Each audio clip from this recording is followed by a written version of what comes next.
अस्सलाम वालेकुम and welcome to my channel eat healthy stay healthy.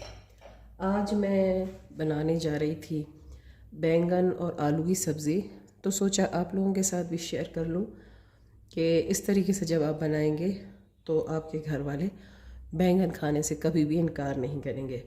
तो सबसे पहला स्टेप जो मैंने किया था वो ये किया है कि मैंने 2 आलूओं को इस तरह से ये देखें इस शेप में काट के फ्राई कर लिया। और इसी तरह से ये मेरे पास बैंगन है, इनको मैंने गोल काट कर और अच्छे से फ्राई कर लिया था। ठीक है, मतलब हमने दोनों को 80% कुक कर लेना है। बैंगन जो है मेरे पास आधा किलो है और आलू जो हैं वो 2 अदद हैं। दोनों को अच्छे से फ्राई किया है और यहाँ पे मैंने इसे इस तरह स्टैंड में रख दिया ताकि जो इसका एक्सेस ऑयल है वो निकल जाए। अब हमने डालना है पैन में ऑयल, और ऑयल डालने के बाद मैं इसमें डाल दूँगी प्याज। ऑयल मैंने तकरीबन डाला है इसमें 1/4 कप। और अब हम इसमें 1 मीडियम प्याज है, इसको मैंने बारीक चॉप कर लिया था, तो ये भी डाल देंगे। मेरे घर में बैंगन की सब्ज़ी कोई ख़ास पसंद नहीं की जाती थी, लेकिन फिर मैंने जब इस स्टाइल में बनाना शुरू की तो मेरे घर वाले इसे बहुत शौक़ से खाते हैं। अच्छा, इसको हमने जब ये ट्रांसपेरेंट हो जाए तो फिर हमने इसमें नेक्स्ट स्टेप करना है। अच्छा, प्याज, अच्छा ये वाइट प्याज जो होता है ना बहुत देर से गोल्डन होता है, तो इसको वैसे भी मैंने गोल्डन करना नहीं है, बस ये हल्का सा जब ट्रांसपेरेंट हो जाएगा तो इसमें मैंने लहसुन, अदरक और कुटा हुआ धनिया डाल देना है। ये डाल देंगे और इसे हम इसके साथ भून लेंगे, क्योंकि इसको मैंने ज़्यादा डार्क कलर प्याज़ों को नहीं देना, फिर इससे जो हमारे बैंगन हैं वो भी इस तरह से ब्लैक ब्लैक से हो जाएंगे। तो मुझे इसका कलर जो है इसी तरह से हल्का सा रखना है, वाइट सा, ताकि जो ग्रेवी है वो अच्छे से कलर वाली आए।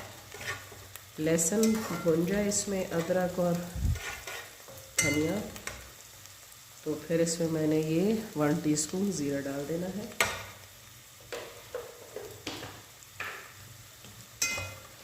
इसे भूनेंगे जब तक ये भुनेगा,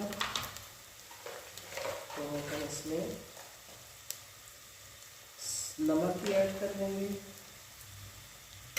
अपने टेस्ट के मुताबिक आप नमक डालिएगा। मैंने यहाँ पे तकरीबन 1 टीस्पून जितना नमक डाला है।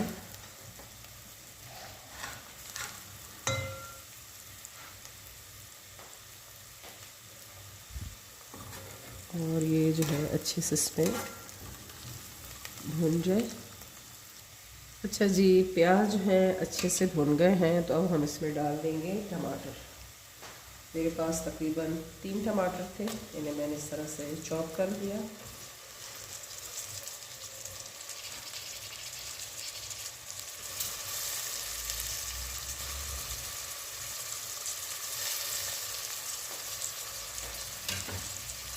और इन्हें भी हमने अच्छे से इसमें मिक्स कर लेना है, ताकि टमाटर जो है अच्छे से इसमें गल जाए और एक अच्छी सी ग्रेवी हमारे पास आ जाए।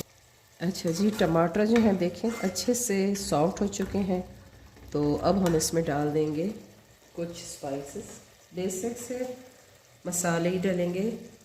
इसमें जाएगा 1 टीस्पून लाल मिर्च और 1/2 टीस्पून इसमें जाएगी हल्दी,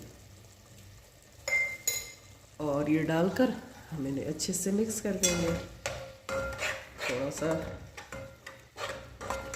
मसाले के साथ टमाटरों को भून लेंगे ताकि इसमें अच्छे से पक जाए। और अभी ये देखिए टमाटर और मसाले जो हैं सब अच्छे से मिक्स हो गए हैं। तो अब इस स्टेज पे मैं इसमें ये सारे जो मेरे फ्राइड आलू थे ये भी डाल दूँगी, और इसके साथ ही हम ये जो बैंगन हैं इन्हें भी डाल देंगे। बिस्मिल्लाह, ये डालकर हम इसे अच्छे से मिक्स कर देंगे और फिर हम इसे थोड़ी देर के लिए अच्छा, ज़्यादा इसमें चम्मच नहीं चलाएंगे वरना ये जो बैंगन है क्योंकि ये ऑलरेडी कुक हैं तो इसकी शक्ल भी ख़राब हो जाएगी और ये टूट भी जाएंगे। तो बस इसे हल्का सा हम इसमें मिक्स करेंगे और फिर इसको हम दम पे रख देंगे। ये आप देख लें अभी से इसकी शक्ल कितनी अच्छी लग रही है, तो इंशाल्लाह ये खाने में भी इतना ही टेस्टी होगा। तो इसको हमने रख देना है ढककर फॉर 7 to 8 मिनट्स। ठीक है, हल्की आंच पे रखेंगे, दम वाली आंच पे। तो फिर हम इसका नेक्स्ट स्टेप करते हैं। तो ये देखिए जी, बैंगन जो है बड़े अच्छे से कुक हो चुके हैं और आप देख लें कि घी जो है इसने छोड़ दिया है। और तो ये देखें, आपको नज़र आ रहा होगा इसकी अच्छी सी ग्रेवी सी भी बन चुकी है, शेप भी इसकी ख़राब नहीं हुई। तो बस लास्ट में हमने क्या करना है, एक लेमन इस तरह से इस पर निचोड़ देंगे और हल्का सा इसे मिक्स कर देंगे। ऊपर से हम इसके डालेंगे गरम मसाला और एक हरी मिर्च, थोड़ा सा ये गरम मसाला इस पर स्प्रिंकल कर देंगे और एक अदद हरी मिर्च डाल देंगे। दैट्स इट, हमारा ज़बरदस्त सा आलू और बैंगन की सब्ज़ी जो है रेडी हो चुकी है। उम्मीद करूँगी कि आपको मेरी ये रेसिपी अच्छी लगी होगी। अच्छी लगे तो इसे लाइक शेयर और कमेंट ज़रूर करें और मेरे चैनल पर नए हैं तो इसे सब्सक्राइब कर दीजिए।